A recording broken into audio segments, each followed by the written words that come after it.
My name is Dick Reid. I was a resident of Longmeadow for 36 years and have raised our children here. I come from Philadelphia by way of New York, by way of Connecticut, and was born in June of 1924 into a fairly well-off family. We lived very well until I turned 6 or 7 years old when I could understand things, and my father had lost his business. The crash was there. I went to this public school in Philadelphia, graduating in 1942. The first class to graduate after war had been declared. And it was rather a shock because the morning of December the 8th, we all got together in the auditorium and had the big radio on stage, and we heard President Roosevelt's speech. And the men were going to go out and join the Marines, and the girls cried. The teacher said, "Don't do it," so we stayed and graduated on my birthday, June 25th, 1942. I then tried to join the Marines, but I was colorblind, and they were more selective. So I ended up working in a law office as a office boy, and my two best friends, they were going to be drafted in January.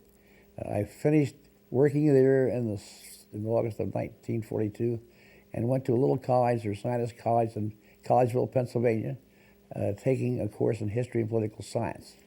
I didn't drink and I didn't smoke, but we used to go out at night and shoot darts and so forth. At the end of a rather average semester, my grades were not very great. We knew we were going into service, so nobody really studied a great deal. And my friends were being drafted, so I said I would enlist with them so we could all stay together. That was mistake one. One was in there, went to the Air Force ground crew in Miami Beach.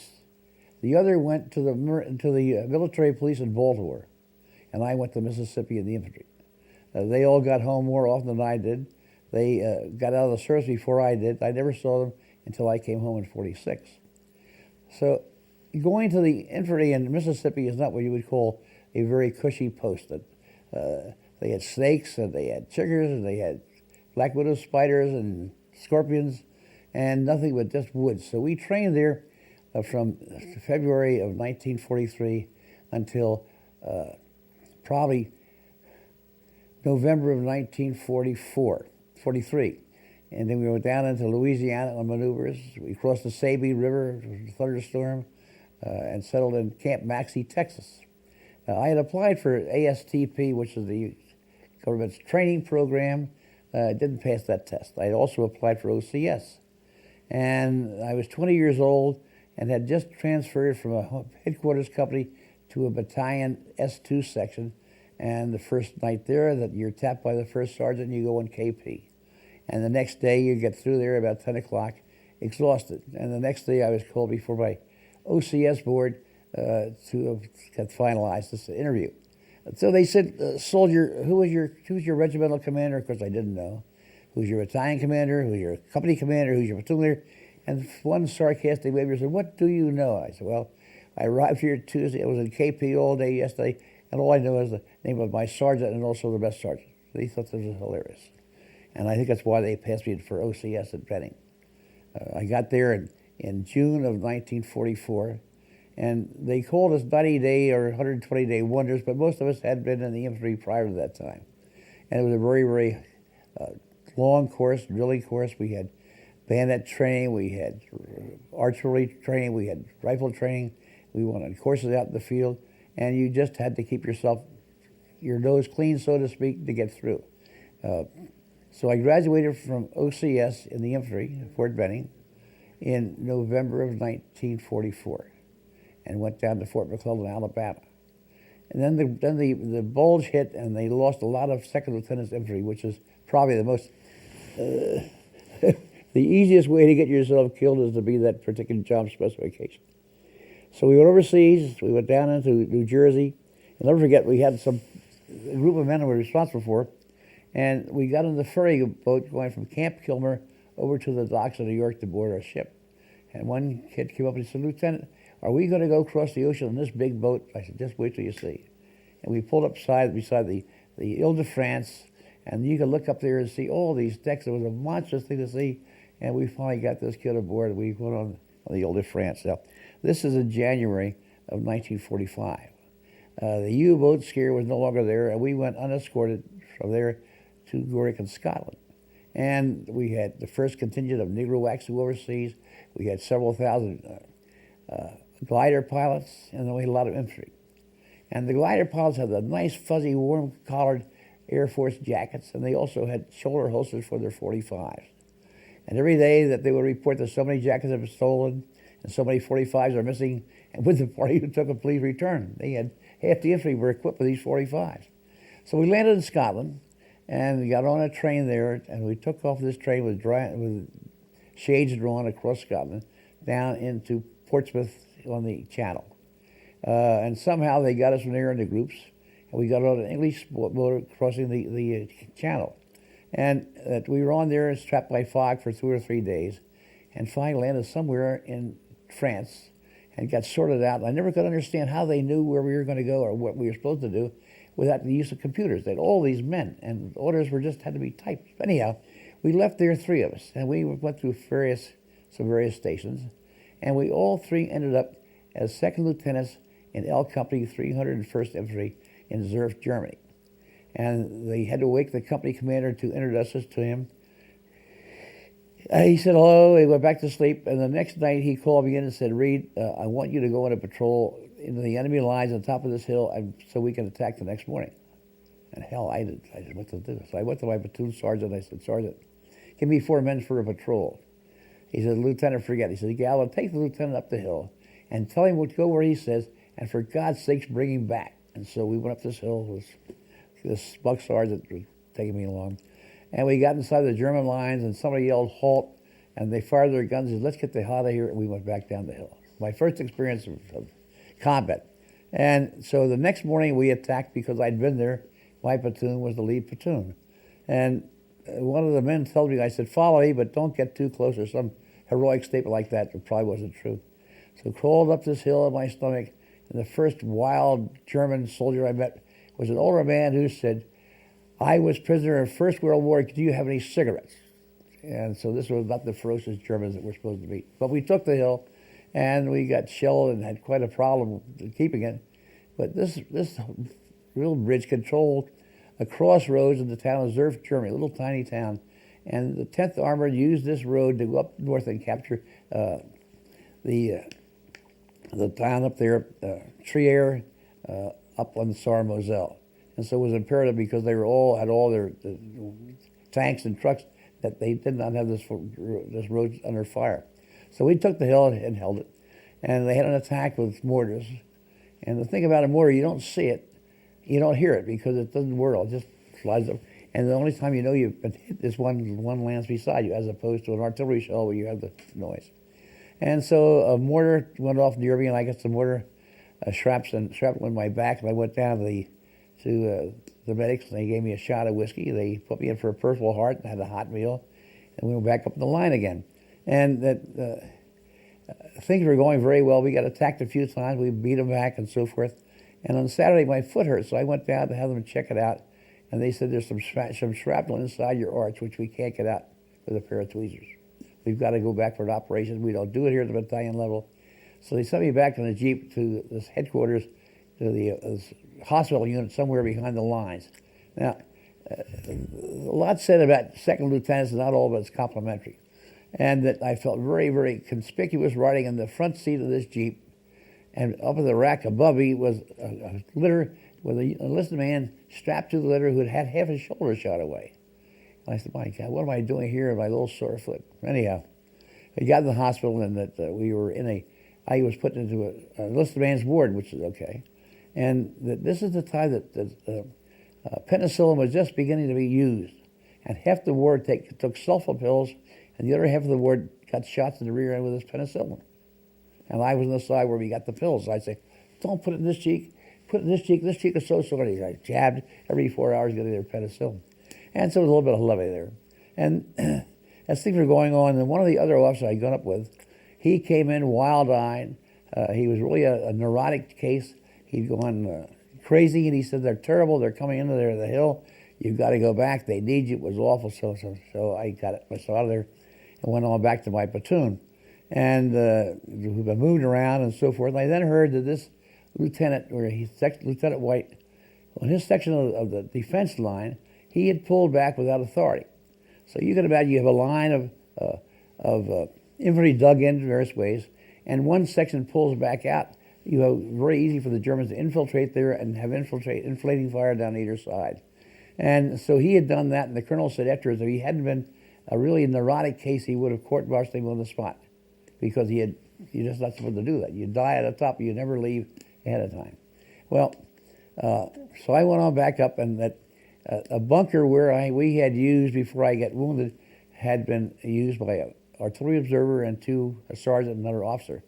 And when they took this hill, when he had pulled back, they overran this bunker where I had spent my time. And they took the 3 men in there to interrogate them. They shot one and killed him. One got away, and the other guy just stayed, and so forth. And that they took the hill back, and then they went back up. We took it back again. So things sort of quieted down then. And we moved a little bit further north. And one thing about this, we crossed the river to get to the high ground below between Surf and Trier. And I told my wife about crossing this roaring stream with the engineers had put across pontoon bridges. They got blown up, and how terrible it was.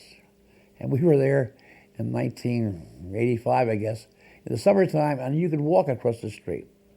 And she said, "Is this the big roaring river that you said was so terrible?" I said, "Well, I think so." And then later on, you could see where the walls of this canyon were so sharp to take care of raising of the grapes and those things. And this was in March, when the snows had melted, there was a lot of rain and so forth, and this became a raging torrent.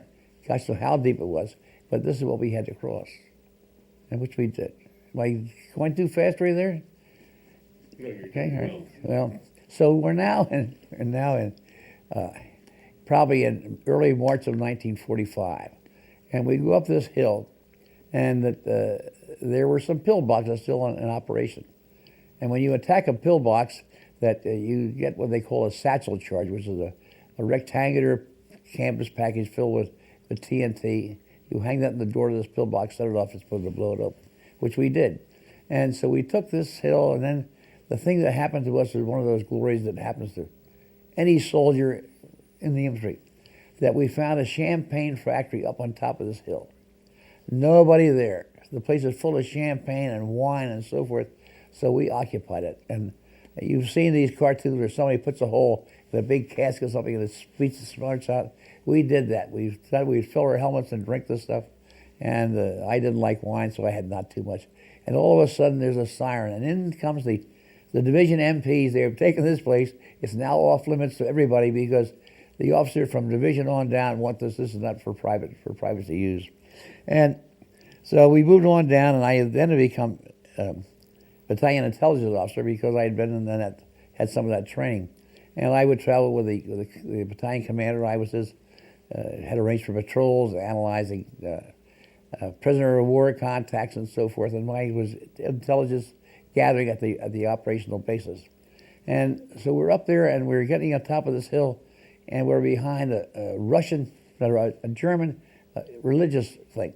I don't know what you'd call it. And we were laying behind there and looking into this town of Kell, Germany, and there didn't see anything down there. And I said, "Colonel, I think the place is not occupied." Somebody, one of the prisoners, had said that. So we went down this hill into this town of Kell, Germany.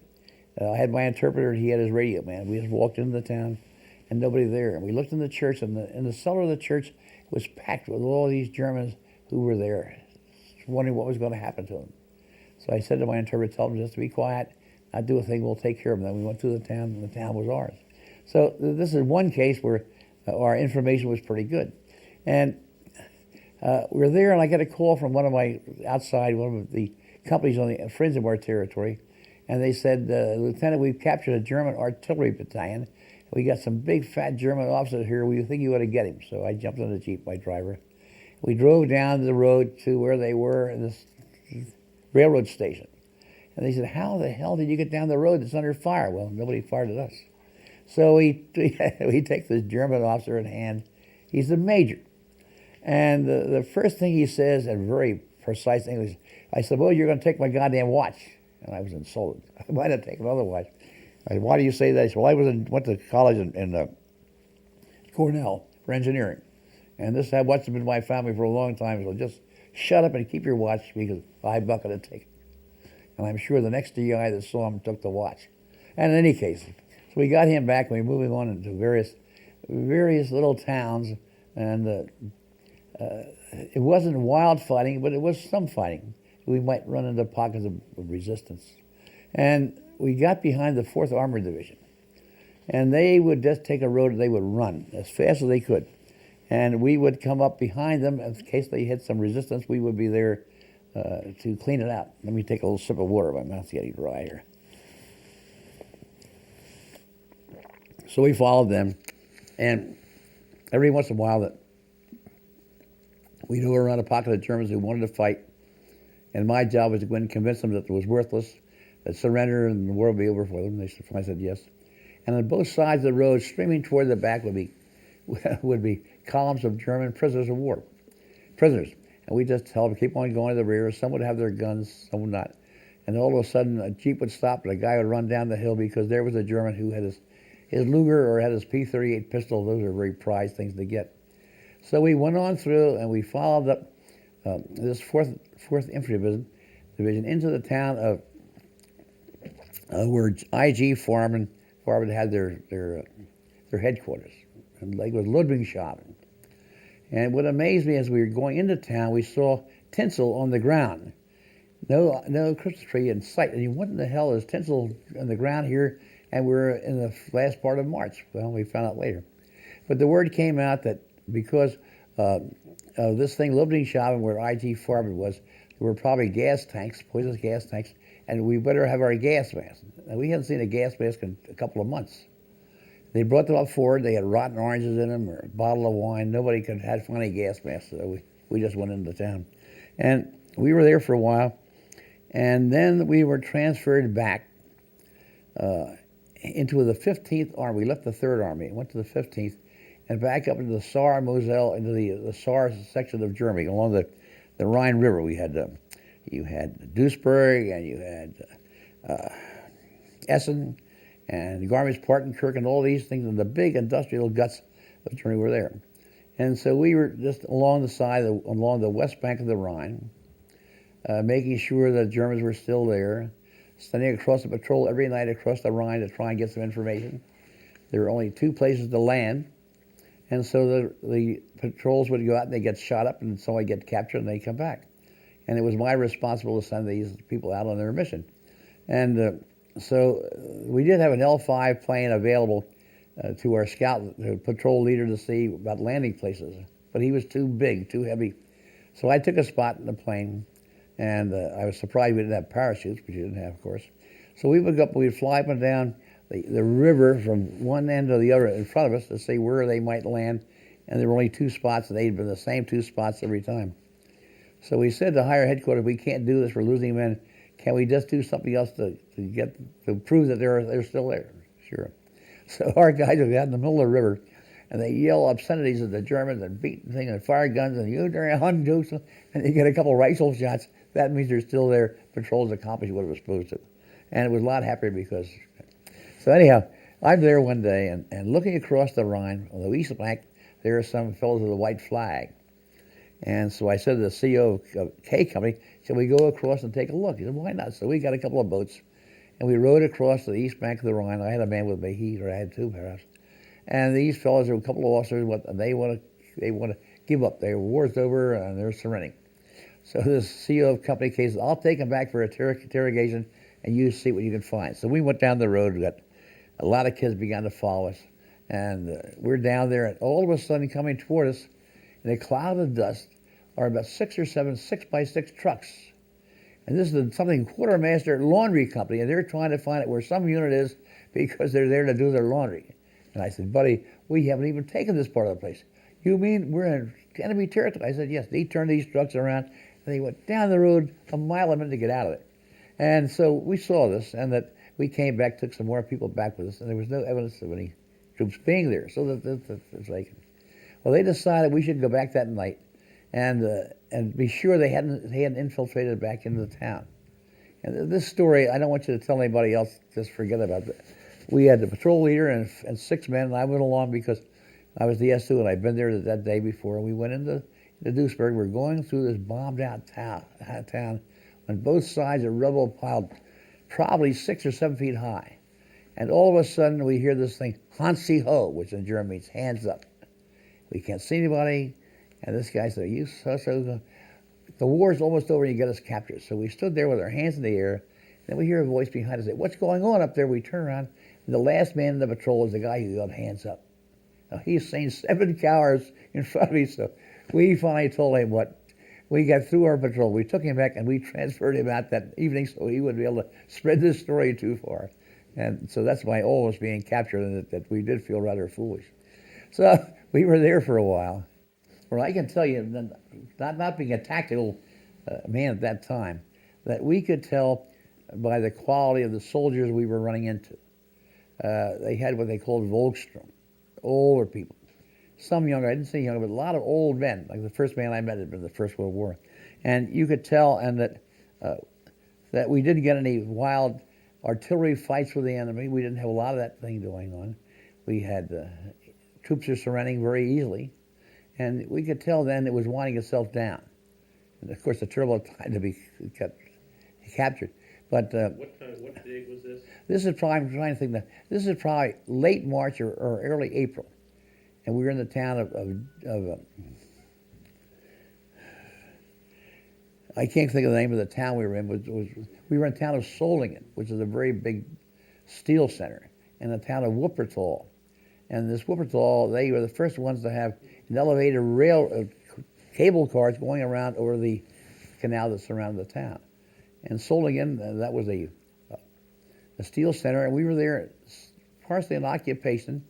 And we had what they called the non-fraternization rule, where you were not to fraternize with any women. And that we went into this one man, and he had a sword factory and daggers and all ceremonial stuff. So he said, let me give this to you fellows. I'm more than happy to get your truck up here. So we took about 2 truckloads of these daggers from this guy. And he then told us a story that he had been one of the first officers ashore in Norway when they had captured Norway, the Germans had. And the Norwegian officer surrendered his sword, who had been made by this fellow's grandfather in Solingen 100 years before that. And so this whetted our appetite. He automatically becomes an automatic arrestee because he was a major in the SS. So he took his swords and we took them away. He couldn't understand. Well, the ones in little town, they were pretty well self-sufficient. They didn't get bombed very much. You went through it fairly fast. The ones in the big towns that they were lucky to get any kind of rations at all. They were not molested very much, but they were there and they just had to put up with any indignities which they happened to fall into. You might see a German walking down the street smoking a cigarette at a time when our PX ration was not available, so they'd go across, they'd take a cigarette, they'd search him, take along his bag of tobacco and his papers and say, go ahead. Or we would go into a house and say, we want this for our headquarters. You can move to the 3rd floor, you can get out. Do it decide by the day, and they would move out. We would take over the house, fully furnished and so forth. It made you realize, and later on I'll tell you about a situation, you didn't want to be captured. So we're in Duisburg, actually in Solingen. And at that time, the word had been out that General Model had been heard to commit suicide in this area. So being an S2 intelligence, we went out and we were riding around the town and we saw a house, and behind it were 3 cars from the Cannon Company, which didn't belong in our territory at all. Why were they there? So I went down and upstairs on the 2nd floor. Here are these 3 fellows with a nice-looking German girl on one side and a bottle of something on the other side, and they're having a grand time. And of course, then they see me, I'm an officer, they're fraternizing. So I said, you guys have got too much, get the hell out of here. And they raced down the steps. And I turned to give the Germans a lecture, and one of them came back and said, I forgot my helmet. I gave him his helmet, he put it back down. So nothing would have happened, but they weren't supposed to. And we were there probably pretty close to a month. And the war ends in May, I guess, didn't it? We may have been there longer than that. We were there when President Roosevelt died. And we heard that a guy named Truman was going to be president. Never heard of him. And it didn't really change what we were doing. Anyway, that we were there, and then the word came down that the war is over, early in May. and we had been assigned to go to Czechoslovakia. At the same time, an order went out that, effective as of Wednesday, all of the big cars that may be in the hands of various officials must be turned into division headquarters. And every battalion commander had one of these big rolls or big Mercedes Benzes with the headlights on and the flag. And so we took off on a column of 4 or 5 of these big cars heading for Czechoslovakia, because this thing didn't go into effect the next day and they would never find us. So we didn't have a great deal of contact with the civilians in the big camps. We did in the small towns and so forth, and they seemed to be all right. Although nobody was a Nazi, nobody had ever had anybody killed on the Western Front. All of their menfolk had gone to the Eastern Front, and that's why they were friendly. And I'm trying to think that I get back into Germany for a little while. So we went to Czechoslovakia, and they were there on R&R. And we had the Russians on one side of the line and the Americans on the other side of the line. And we were there to turn the country back to the Czechoslovakian government. Now, the Russians, if any of them came into our territory and raised any kind of trouble, it was my job to get it stopped. And so you might be down in headquarters at about 11 o'clock at night. Some old Sudeten German would come down with his wife, and they'd say, the Russians are in our house, they raped my daughter and my wife, help us. So we go back up the hill, made as much noise as we possibly could, had the headlights on, blew the horn. I would then go up to see, and the Russians had gone home by that time. But they were a very viable part, because they would buy anything they could get their hands on, and they and we are using invasion kronen, and so the worth of our soldiers and the companies online was maybe 5 times what the worth was the companies that had not gotten into this great situation. And in the Sudeten area of Germany, remember that was the first part of Czechoslovakia that Hitler annexed, and he had put his own people in there, and they really probably had loyalty to German anyhow. And during the occupation, they made the Czechs take care of the roads. They made the Czechs do all the dirty work and treated them in a very, very harsh manner. So now the thing is flipped, and the Czechs are in charge. And they don't want us to be nice to the Germans. They want the Germans to do the same thing they had to do. And nobody was to show any kind of friendship toward the Germans. Now, the Germans, they were not as they were more friendly. They were not as strict about having affairs with women, where the Czechs were very much oriented to the church, and their women were very, very straight. And so the American soldier is going to see this friendly German, where the women are perhaps free or freer than the others are, and he's going to sort of feel aligned with them. And we had a very difficult time making the soldiers feel that the Sudeten Germans were our enemy and the Czechs were our friend, and so forth. I'm not trying to avoid your question there. You make me think of things I didn't think back there yet. So we're there in Czechoslovakia, and we are there and had a chance to parade when they turned the Czech brigade back to the Czechoslovakian government.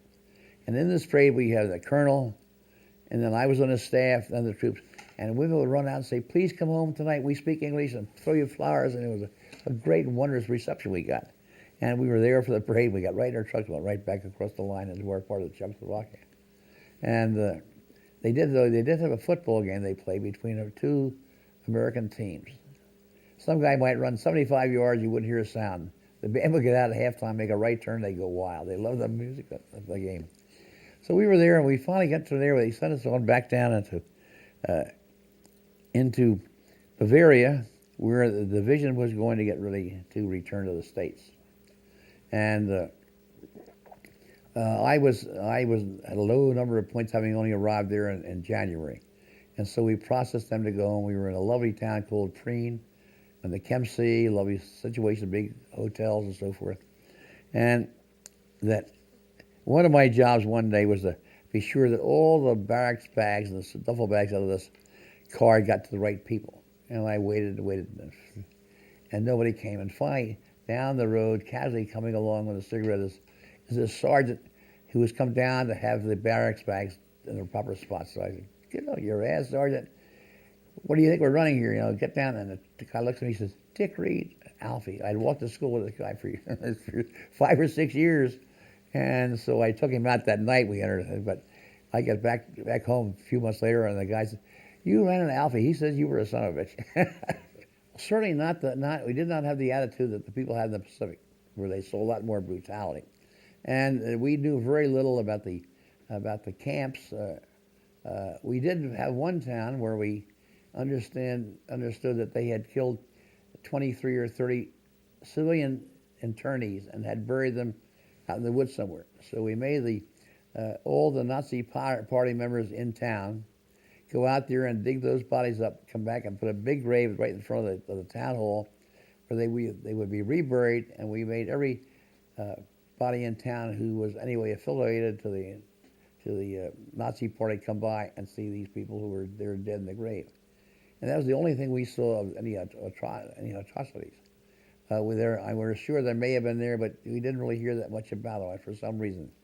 And the German army, they could be very stiff, very, very fierce fighters. But here we're talking the end of 45, and they've been fighting for 4 years, and they've been losing the war. So we didn't really have any great anger about them. I mean, I'm very experienced. I'm 20 years old, so I know a lot. I look back on it now and I think, my God, I was doing these things at 20.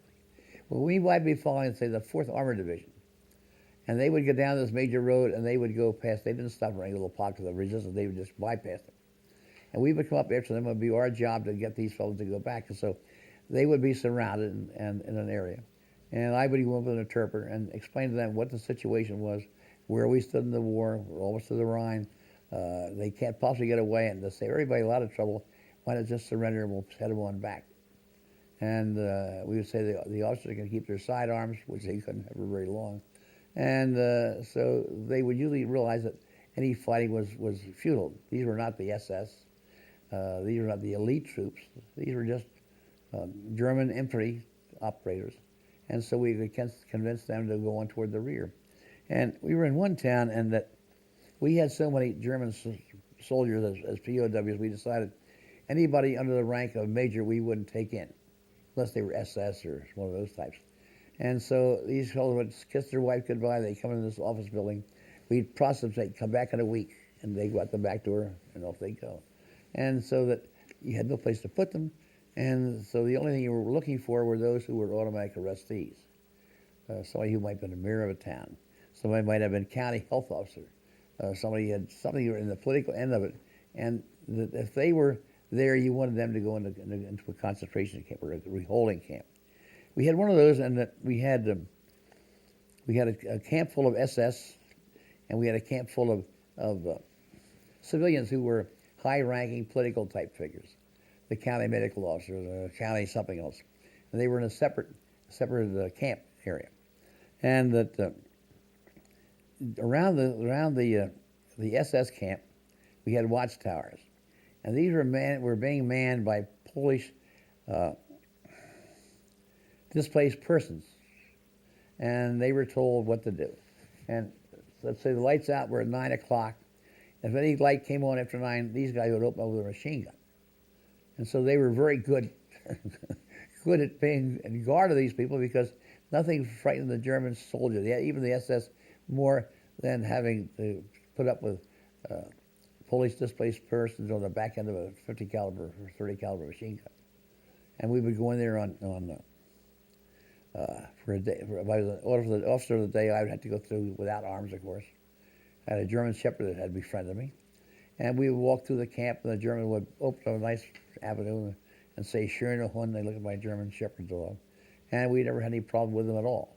They might moan and so forth. But then we had another camp we maintained. This is down near Garmisch-Partenkirchen, where they were primarily these political people who had been arrested. And they had a huge camp full of them.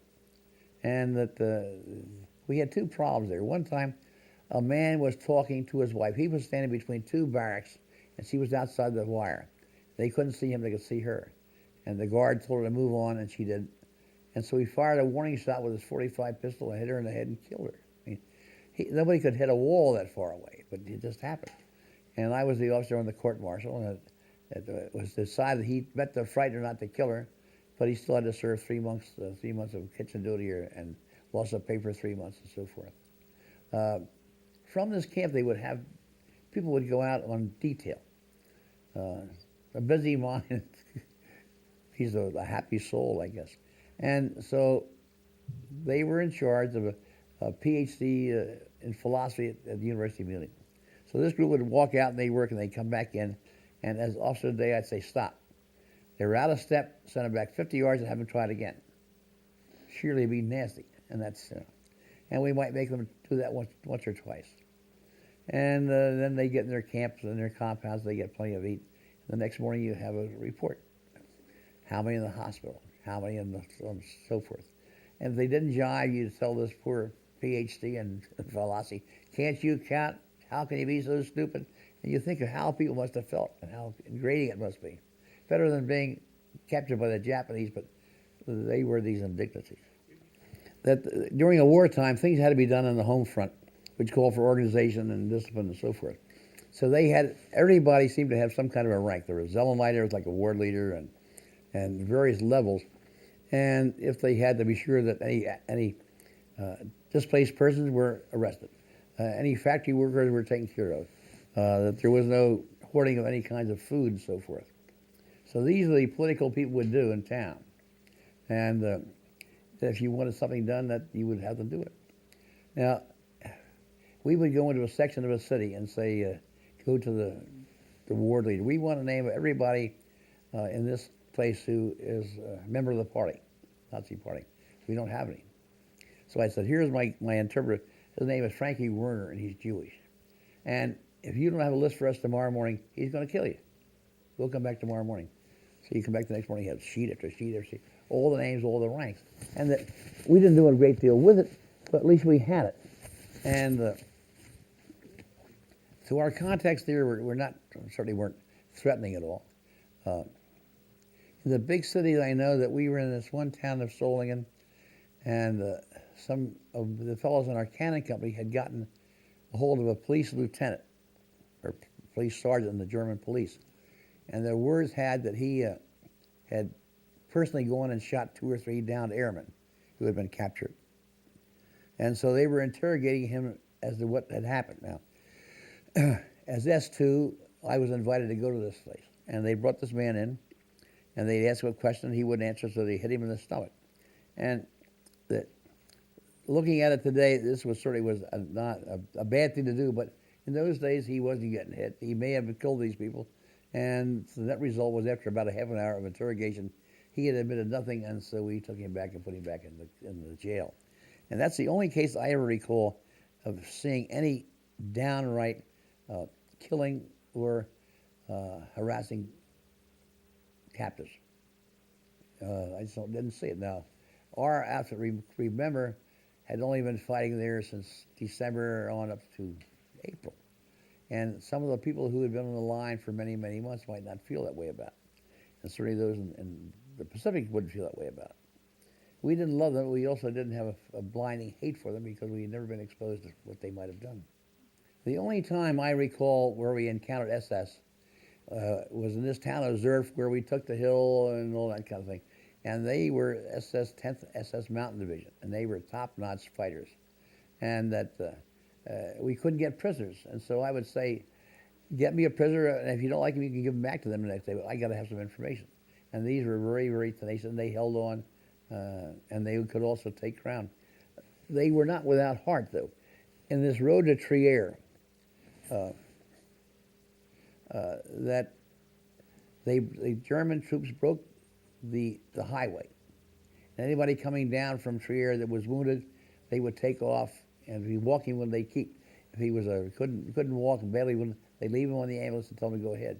So these are SS troops that actually broke the road and could have killed anybody that they wanted to.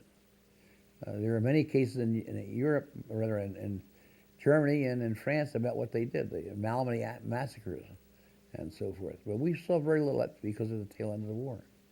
And so about getting it to an end, we sent these troops home, and I was there